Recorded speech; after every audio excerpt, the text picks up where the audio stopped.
All right. Hello and welcome to Conscious Living. My name is Marc Caron, and we air every Wednesday here in Vancouver on 100.5 FM CFRO in Vancouver. And today I'm really excited with the guest we have here. I've met Brigitte Mars at the 218, or maybe it was the 19 Spirit Plant Medicine Conference. I almost don't remember. Seems so long ago. Now, Brigitte is a herbalist and a nutritional expert who brings more than 50 years of experience to the table. She's an author, a professor, a consultant whose passion for natural health is definitely contagious. She teaches herbal medicine at Naropa University, and she has also taught at the School of Health Mastery in Iceland, the Omega Institute, Esalen, Kripalu, the Sivananda Yoga Ashram, Arise, Tribal Visions, Envision and Unify Festivals, and the Mayo Clinic as well. She's a professional member of the American Herbalist Guild, and she has a private practice where she regularly leads herb walks worldwide. Brigitte, welcome to the program. It's been a while. It's great to see you. Thank you so much, Mark. Great to see you. And just goes to show you that we keep evolving and doing interesting things. Absolutely. And, I really love the work that you do. And, that's one of the quotes that I saw on your website that I love, because I always kind of talk about this myself, where you say nature is the original pharmacy, every plant an imprint of the divine. And it's something I truly believe, that nature is the best pharmacy. And it brings us here today to talk about your new book, which is Natural Remedies for Mental and Emotional Health. So we're going to have a great conversation around plants as medicine, and how we can really affect our health using nature. It's interesting, Mark, when people have physical conditions like arthritis or migraines or gallbladder problems, they go to one kind of doctor. And when they have problems with their psyches, they go to a different kind of doctor and get different kinds of drugs. And we know that the mental and emotional body can affect the physical body. We know that stress can weaken our immunity, or stress can affect our sleep. But we also need to look at that the physical body can affect the mental and emotional body. So this is something that I've worked with for a very long time and wanted to bring to the table ideas that people could do for some of these maladies: depression, anxiety, fear, grief, memory loss, even healing from trauma and healing from stroke and brain injury. So I wanted to just look at some of the foods, herbs, supplements that we might be able to use, and talk about lifestyle things that we can incorporate into our lives for better emotional health. And it's really a win-win situation, because as you and I both know, when we use natural remedies, we're helping to keep the planet green. I love that somewhere on the face of the earth, there's fields of lavender with pollinators. And for many people, when they just go on a medication, you can only do that for so long. And, I'm certainly not judging if someone's on medication. Maybe they use that time to learn more about healthy eating, or find a therapist that they really like, or maybe they feng shui their living space and find that they can create more order and more beauty. So the book is full of ideas, everything: color therapy, aromatherapy, and it's really a joy to bring this to the public. Well, it's a great book, and I've had a chance to go through it. But before we get into that, maybe, as we get started, you can tell our listeners and viewers who may not be familiar with you or your work, kind of how you got into this path of being a natural herbalist. Because I know, like I say, you spoke at our Spirit Plant Medicine Conference years ago, and it was, psychedelics was kind of the top topic. Yet there's so much more to the spirit of plant medicines than just psychedelic plants. But maybe tell us a little bit about yourself, how you got into doing what you love to do. Thank you, Mark. So I actually have had this wonderful French Canadian grandmother, grand-mère, on north of Quebec. And I grew up in upstate New York, but when I would go to Northern Canada, I realized that there was this whole world of folk remedies, things like apple cider vinegar and honey and garlic and cabbage leaves.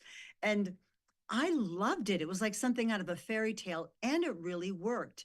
And of course, when I would, go back to my parents, they would say, why do you do that? That's something poor people did in the old country in the last century. But I just felt that this was medicine for the people. So when I was a teenager, I went to an all-girls boarding school, Miss Hall School for Young Ladies. And since, Mark, you and I both know a little bit about psychedelics, I will say the first time I went in a natural food store, I was tripping. And that changed my life. I was probably 15 or 16 years old, but all of a sudden it's like, wow, sprouts are alive. Wow, this juice is so fresh. What is tiger's milk? Of course, that was just a trade name, but I just really embraced that world. And at boarding school, I had like a drawer of remedies. So my classmates would come to my room. You could go to the nurse and get an aspirin, but if you came to my room, I might give you rescue remedy or chamomile tea. And eventually I was expelled for some of the herbs in that drawer, but they were really good for cramps and other things too. But, I had this great education. And, by the time I was 17, I was managing a natural food store in the Virgin Islands. I lived for 2.5 years in a teepee in the Ozarks, pretty much on wild edible plants. And, I've had many teachers along the way, Christopher Hobbs and Michael Chiera and William Lassassier. This is a subject you can study your whole life, so I love it. I feel my prayer every day is to do the creator's work. And if that, for me, it's helping to reconnect people with the plants, because then we honor the earth and we know that our planet is suffering. And really just take this to as many people as I possibly can. So I always feel blessed that I get to use my voice, because maybe someone's going to stop spraying pesticides on their lawn because they heard a podcast that I was on or something. So, yeah, it's been a long, strange trip, but it's been a wonderful journey to see that these folk remedies really work. They're affordable. They are often locally made, and they are usually have been used by millions of people for thousands of years. And I don't think we can say that about the latest drug that's unleashed on people. Well, and that's a really good point when you speak of, these plants and how they, really most drugs are a derivative from what they learn from the plant kingdom, right? And I remember speaking with years ago, and I had a job job.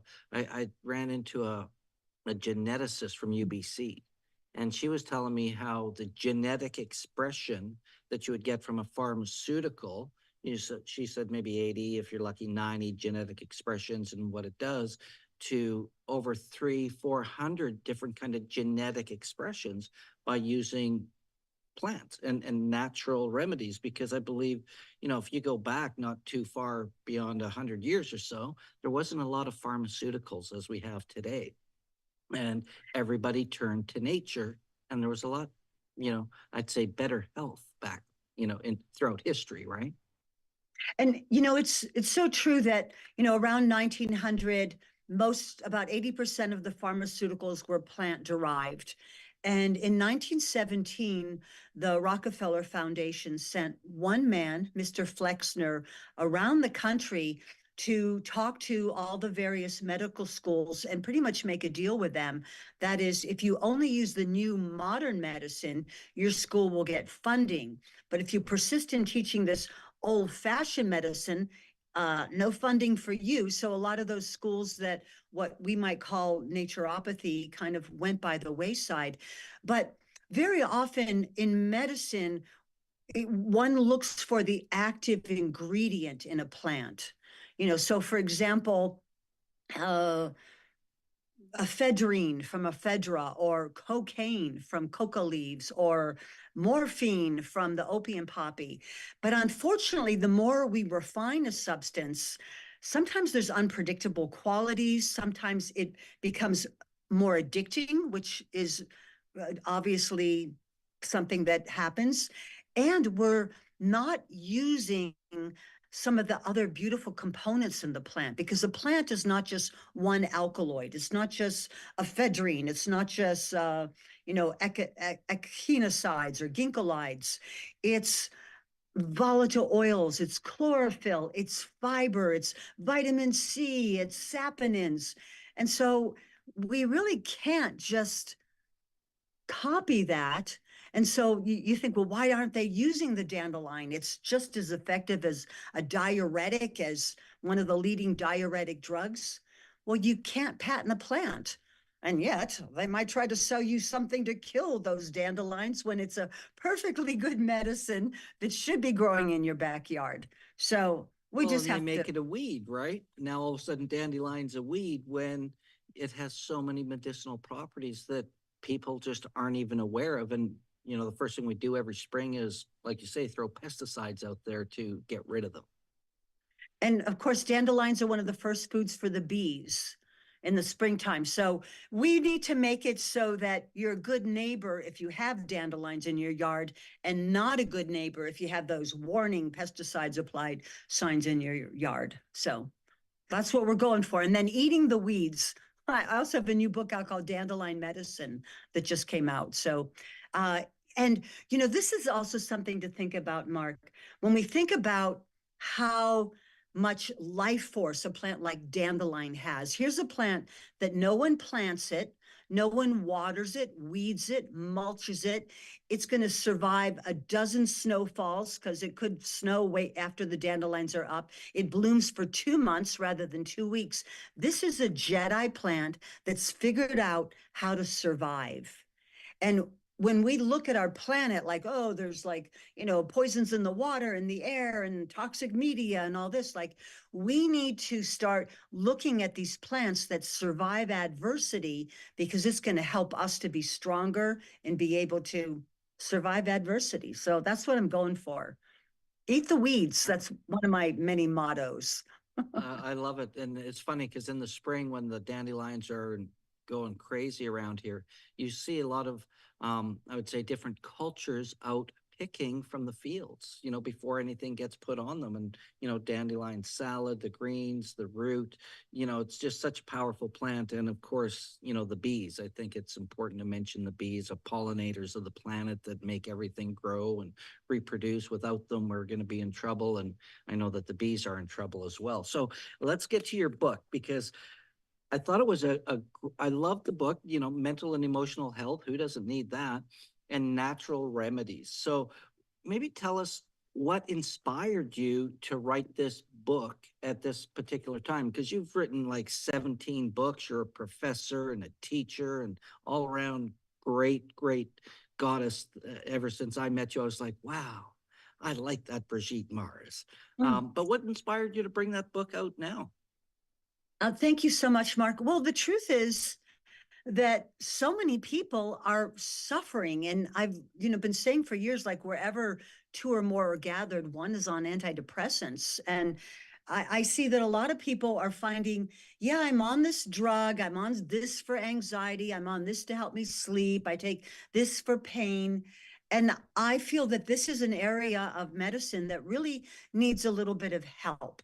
And I know, many of my friends are therapists and doctors and psychiatrists, and they're a little frustrated. So for a year, I worked with a psychiatrist seeing clients, and my job was to help come up with some dietary suggestions, maybe suggest an essential oil, maybe suggest some supplements, some herbs. And we were really seeing great results with this. And of course, talk therapy, it's great. But I think that we need to look at, for example, depression, such a huge thing. And according to some of the principles of Asian medicine, people are depressed for many reasons, but we really should be looking at the health of our livers. like the liver helps to clean the blood. And we also know that a lot of our neurotransmitters, those wonderful brain chemicals, are made in our gut. So if we're eating poorly, if we have digestive problems, if we're, addicted to sugar, if we're addicted really to anything, that can affect our mental body. And another huge thing is we have to look at that inflammation is at the roots of a lot of diseases, not only physical conditions, but mental conditions as well. It's very possible that people that suffer from chronic pain or chronic depression, maybe they're eating something that is causing inflammation, not only in their sinuses or their skin, but also in their brain. So the principles in my book are let's look at some of the physical things that could be contributing. OCD is another one, obsessive compulsive disorder. Yes, there's drugs you can take, but are enough doctors asking, what's your relationship with sugar? Oh, you eat about half a pound a day? Because, 200 years ago, the average American ate about 4 pounds of sugar a year. It could be the same for Canadians as well. But then nowadays, the average American eats about 153 pounds of sugar a year per person. That's Wow. just absurd. Like, that is an unrealistic amount of sugar when you put it into that perspective. But a can of soda's got how many tablespoons of sugar in it and everything. When you read the ingredients, sugar is one of the top ingredients on packaged foods. And again, the sweet flavor is our birthright, but we've turned the sweet flavor and the salty flavor into drugs because, sugar cane, of course, Canadians, we love maple syrup, which is actually a great sweetener. The darker, the healthier. But we've turned sugar into a drug by taking either sugar beets or sugar cane, removing all the nutrition, and then selling people white crystalline powder. And so, yes, we could get the sweet flavor from sweet potatoes or garbanzo beans or fresh fruit or figs. And then the salt, most commercial salt, is also refined. They heat it to about 1400 degrees, remove the minerals from it, and then we have this white crystalline powder. So the emotions of fear and having a lot of phobias can often be improved by getting the right minerals in our body. So maybe things like adding seaweed to your diet, or it's not just for sushi anymore, or maybe switching to Celtic salt, the salt that's not bleached white, but maybe kind of gray in color.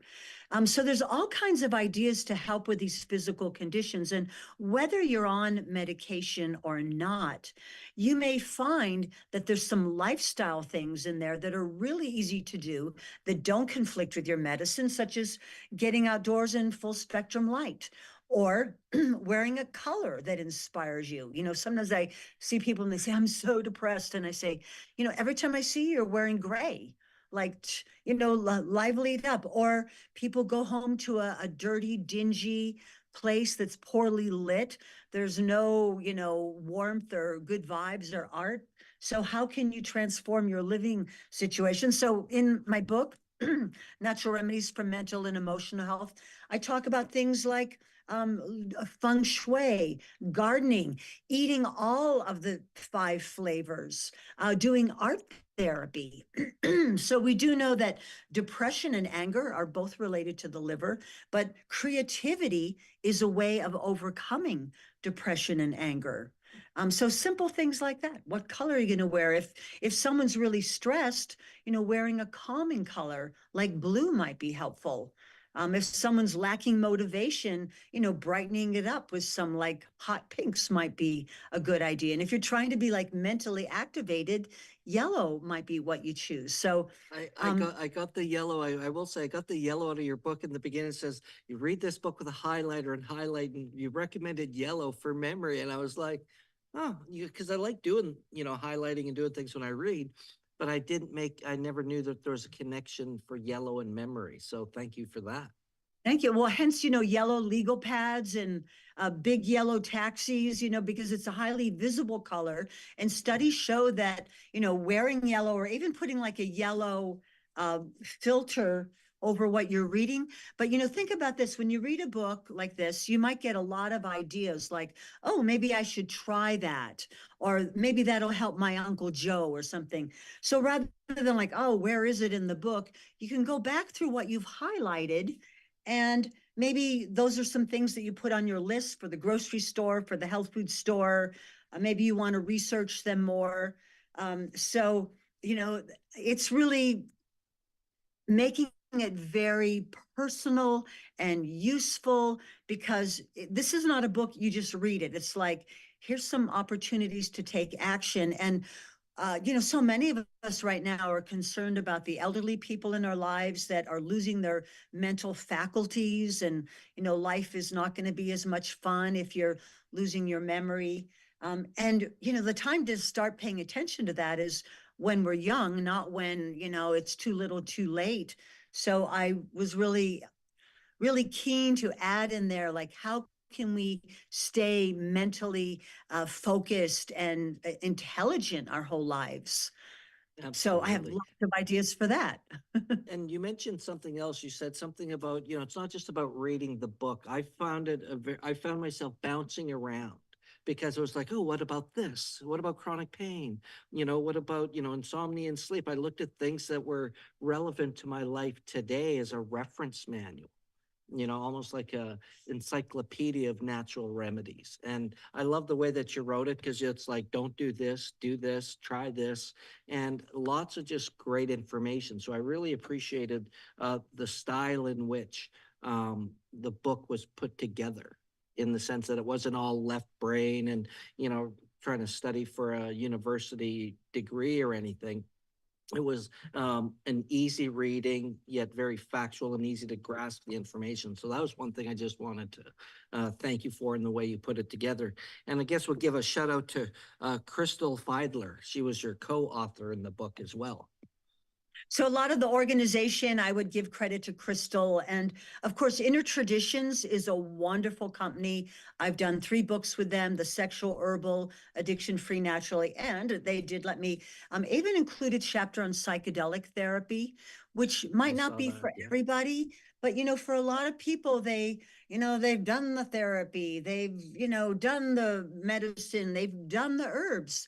And it may be that there's an opportunity to dive really deep and, kind of do some deep soul healing. So, again, Inner Traditions has always been very avant-garde and giving a voice to things that might be a little extraordinary, that we should all know about, because it's important stuff that usually is very well grounded in history. Yeah, absolutely. And you mentioned psychedelic medicines and psychedelic therapy, and that's how we met originally years ago. But just to touch on that again, not for everybody, but what I found in my experience, for personally, and that of working with so many different people and hearing their stories and experiences, because of its psychoactiveness and the way it opens up different neural pathways, I just find it a great pattern interrupt to shift our focus to, like, kind of, it doesn't dummy you down like I believe I've seen some pharmaceuticals do, because I've seen it in my family many times, the way it just numbs you. But it pops you out into that place of seeing, like, kind of when you talked about being 17 or 15, 16 in the natural food store, all of a sudden this awareness opens up, this realization and connectedness to all things is a really kind of a powerful mind and spirit shift that, in my experience, and I haven't heard it anywhere, that pharmaceuticals will do. And I think that, nature, again, back to your quote about being, the original pharmacy, that it has the answers. And when we look at nature, it's so, so important to, you know, I think it'd be nice to go there first, but maybe sometimes in today's world, you have to get, some sort of more immediate balancing, but to go back and to look at it, because in my field of just understanding is, it should be a temporary tool, and from a pharmaceutical point of view, if you're going to do that, but it's not really a long term, because how many people go on antidepressants yet are still depressed, right? And I know that because I watched my mother for years. So I'm leading into a question really, which is, no, you said we're working with psychiatrists and things in terms of, balancing what they do and looking at it from a natural perspective.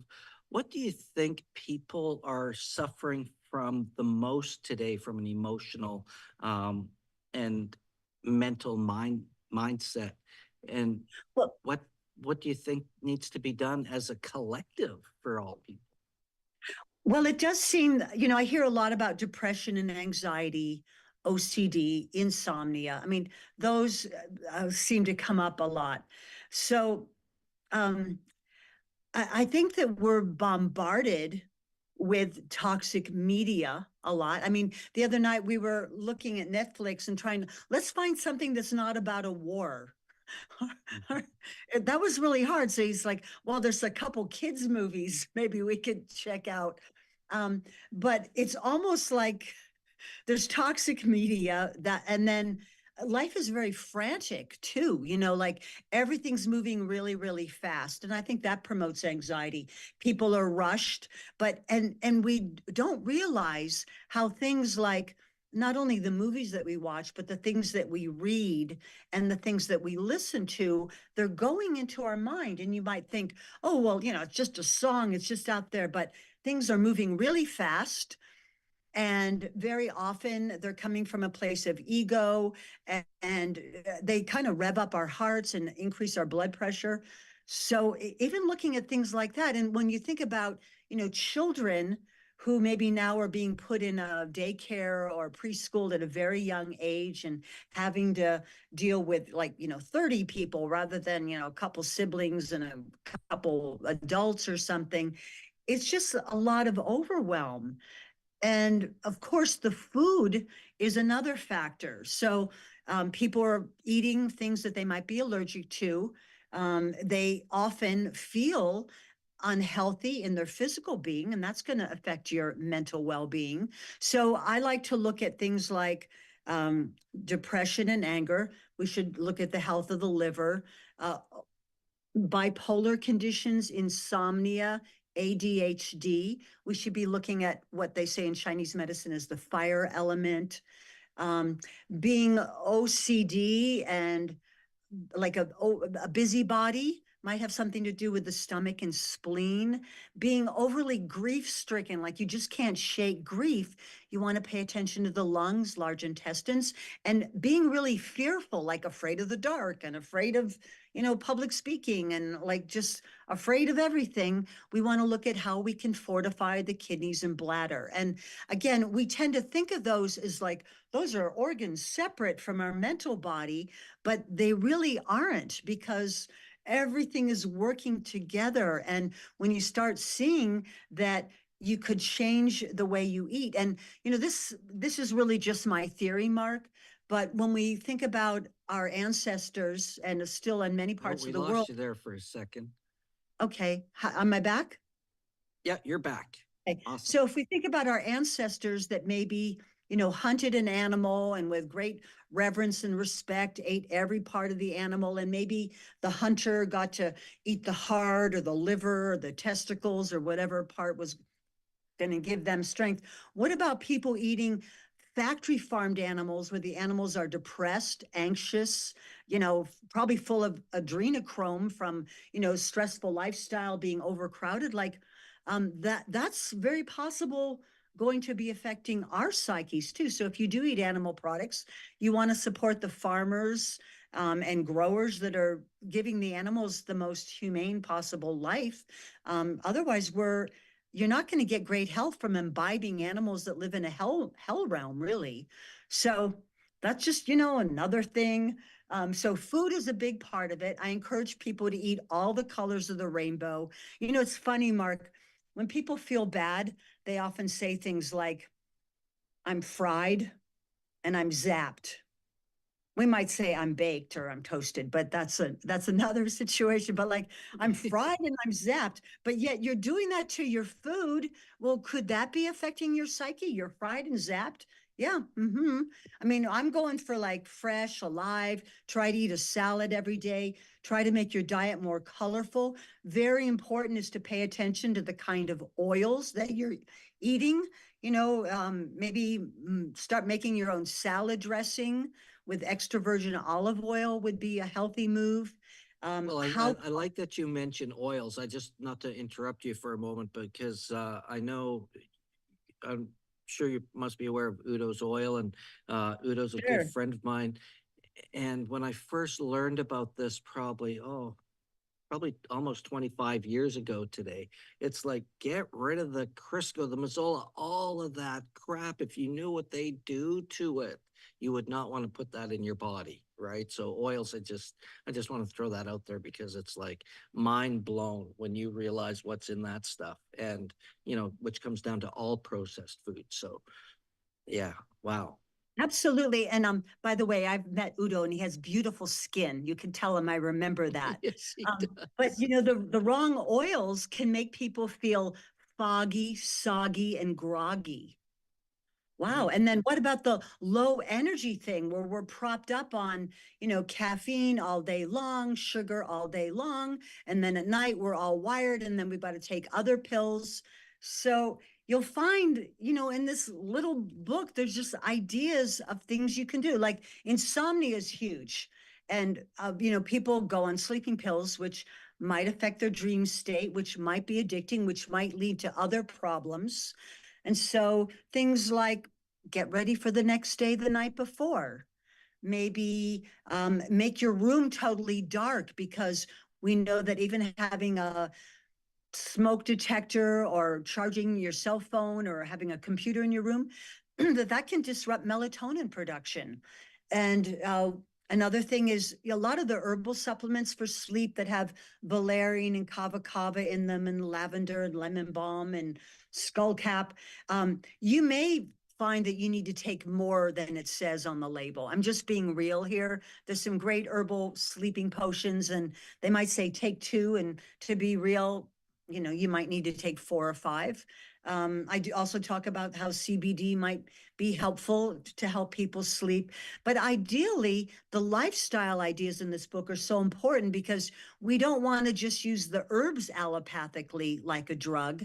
If there's something else we could do, like a lavender bath before bed, or keeping your socks on, or thinking of nothing but the in and out of your breathing, or a gentle homeopathic remedy. So you don't have to do everything in the book, but maybe you find like 3 or 4 lifestyle things and a few herbs, maybe a supplement, maybe magnesium before bed is going to help you relax. So there's things that you can try that are going to fit into your lifestyle. Again, time tested, not too expensive. You don't need a prescription. And I do think that a lot of health practitioners, psychiatrists, therapists, they could benefit and help their clients more, not only by putting them on a drug, but making some lifestyle suggestions too. Well, I love how you just segued into my next question all naturally. Because, we've seen so many things, especially over the past few years, when we start talking about natural remedies and nature and all of these things. How do you handle the skepticism? And what would you say to people in regards to, how, the medical community will all of a sudden natural path and nature is, they get a little, you know, You almost, know, what's the word that they, I have to the tell you cancel this, Mark. culture, right? And censorship about Yeah. it. So what would you say to that?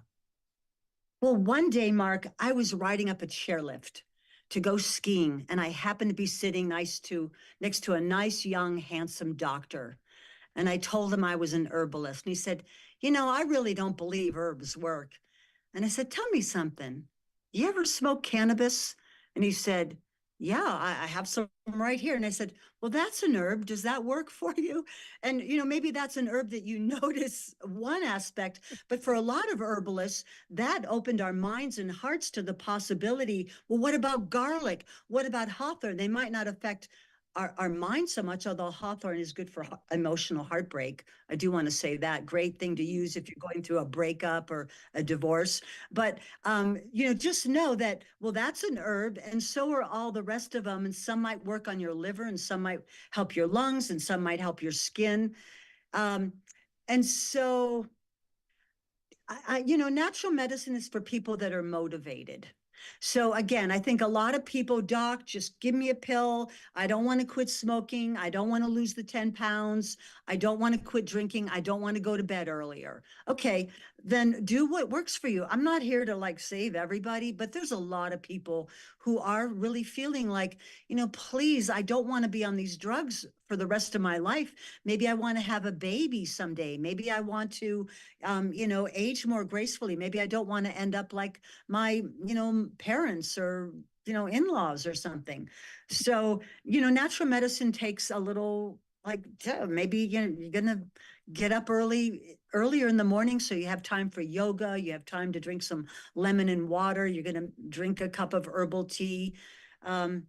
So I don't have any intention that I'm going to save everybody, but I do think that there's a lot of people who would really benefit. And a lot of my friends are doctors. I live in Boulder, so natural medicine seems to be, quite accepted.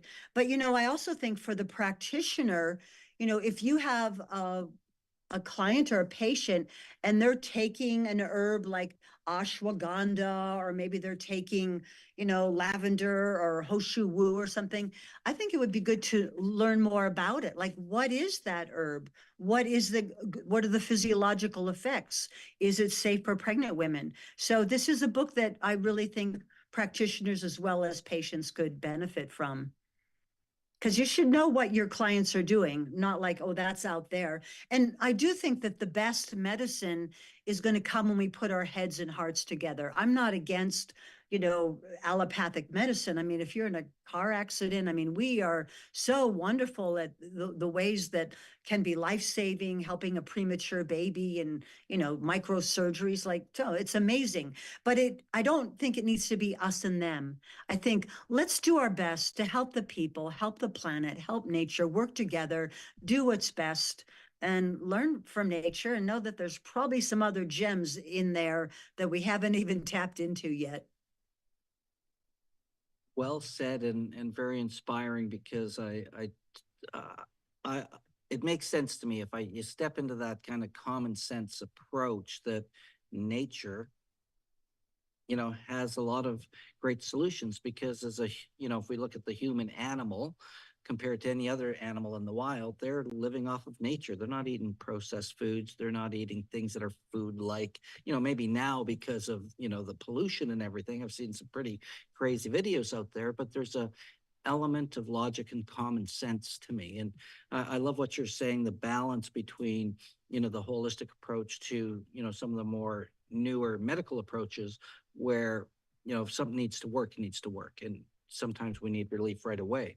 But for overall health and longevity in that sense, I think what you're saying, and based on my experience, does make a lot of sense. And again, the way you put the book together is a great resource. So anytime you want to look at it, you've got the list of herbs, got a great index there.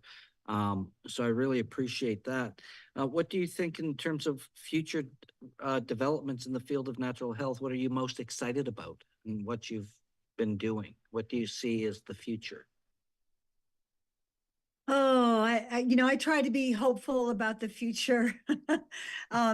But I do see that there is a gaining acceptance. I do see that more and more doctors are learning about natural medicine. I do think psychedelic therapy is being really helpful to people because I see people saying, I was able just to let that go. That bag of like bad memories, like that I've been holding on to. So I think that that's really a positive thing. And I do see that as we use natural medicine more, it helps us to be better stewards of the earth and look at things like, no, we really should be drinking clean water. We really need to protect our air. This is an old story. And, something so simple, I love to tell people about something as simple as like smelling lavender oil. Our nasal cavities are very close to our brain. And let's say you're feeling stressed, anxious, depressed, panicked. You could simply open a bottle of lavender oil and take 5 deep inhalations on each side. You don't have to ingest anything. A little $10 bottle is going to last you a long time.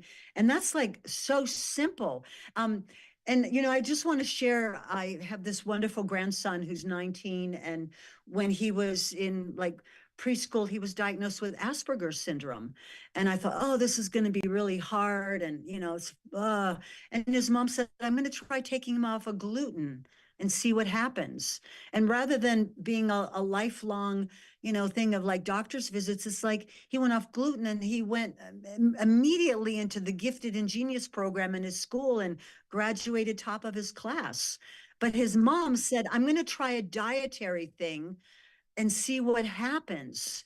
And so we just have to remember that very often our physicians, who are so often well-meaning, they haven't learned about these therapies. And when they say there's nothing you can do, it might only mean that there's not a drug that we've figured out for this, but there might be some lifestyle dietary things. And again, the great, physician Hippocrates, his way of helping people with mental health was like, talk about your dreams and create theater and practice good hygiene and find a creative outlet and, let food be your medicine.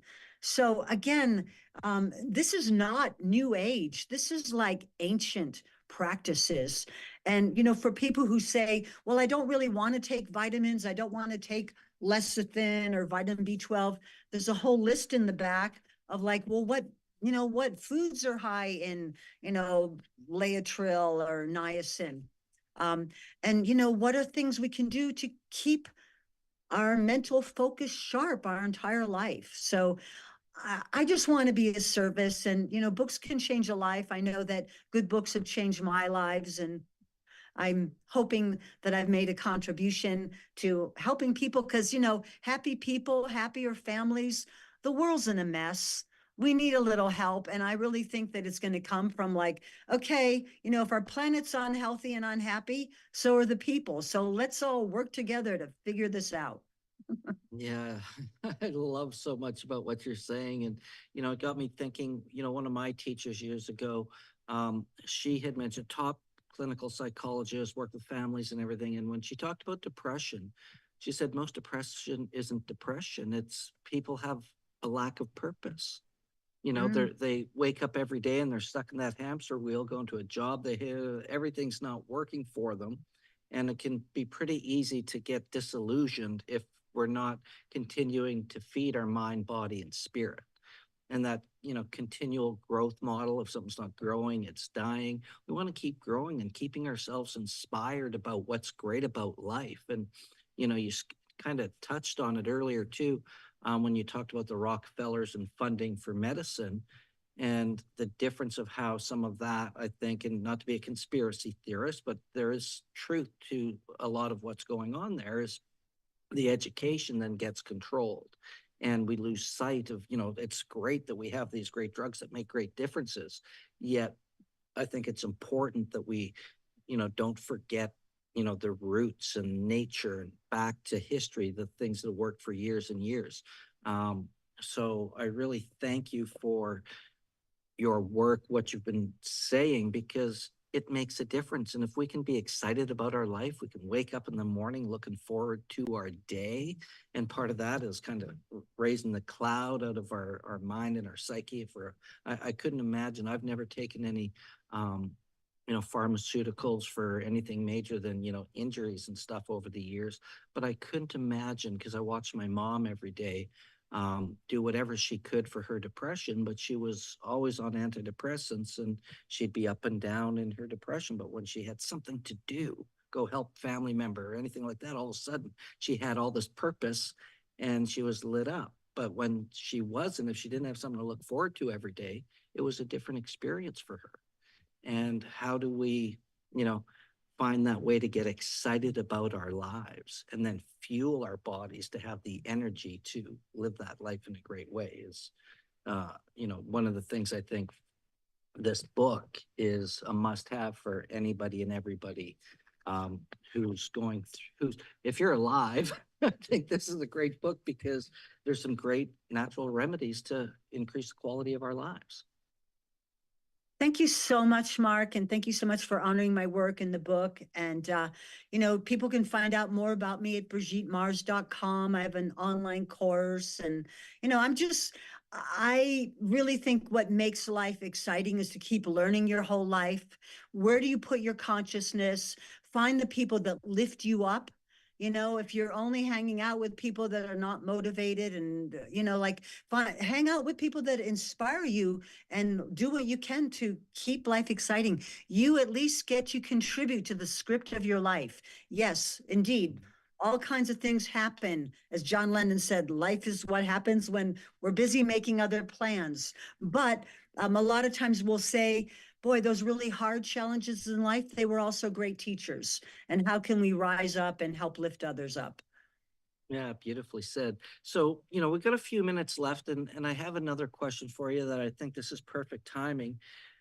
As you look to the future, is there any specific developments that you see coming down the road in the field of natural health that you're most excited about? Well, I do want to mention I have a phone app called I Plant with Brigitte Mars. I mean, so I love that you can have all this information just in a little phone app. I love that there's a phone app called Picture This, where you can take a picture of any plant and it tells you what it is. It even worked in the jungles of Costa Rica. So between I Plant with Brigitte Mars and Picture This, that's great. I also want to say that I was working for 20 years at a holistic pharmacy called Pharmaca that was based on the European model. And now it's kind of being reborn as something called Alive and Well. So it's a drugstore. They sell drugs, but then they also sell herbs and homeopathy and vitamins and tinctures and lifestyle tools and massage tools. So again, my hope is that we put our heads and hearts together and that, pharmacists will feel more comfortable saying, boy, if you're on antibiotics, maybe you want to take a probiotic. If you're on birth control pills, maybe a B vitamin supplement will help. If you're on statin drugs, maybe you should look into adding some coenzyme Q10. So it's kind of this bridge and all encompassing. We don't need to make enemies. We need to partner together. It's going to take all of us. And so in general, I'm just excited. I'm excited that I get to share this. I'm excited about, being able to write books. I'm excited about having so much energy, at my age, that I get to teach at rock festivals at my age. Because the young people, they want to know. I often teach a class on, give herb walks or natural remedies for mental and emotional health or Jedi survival skills on a perilous planet. So I'm still having a lot of fun, and I intend to give it my all. And rather than like, oh yeah, the world is a mess, but we can all do something. Yeah, well, it's so true. And, we need to bring everybody along the way. The world, Mother Earth needs our help right now. And, if we don't help her fix it, she's going to do it on her all by herself. And that may not be necessarily, the best for humanity, I would think, right? Get ready. So are you coming to Vancouver anytime soon? Any trips up to the Great White North of Canada? No, but I would love to speak at a plant spirit medicine conference again. So if you see some opportunity where they need me, I love to travel and We will teach and definitely, if we have some meet new opportunities, I'll people. mention it to our good friend Stephen Gray. Absolutely.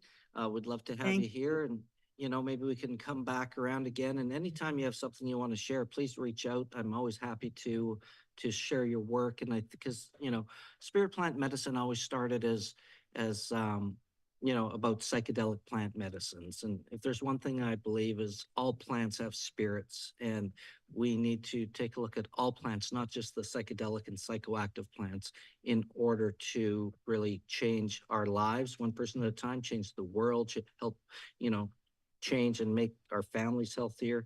And yeah, I'm always happy to share that work and that information with our community. So you're always welcome. And I'd love to even talk more dandelions. I think Well, that'd be super. I'll have something to my talk about. Hatchet book send you a copy of Dandelion Medicine, Mark. Peace and blessings. That's Thank awesome. you so much. Thank you. Thank you, Brigitte Mars. That rhymes with sweet. I love it. And you're always welcome to be here with us on Conscious Living, airing on 100.5 FM in Vancouver, CFRO. Always happy to have you around. Thank you so much for sharing, and we'll talk to you again soon. Peace and blessings.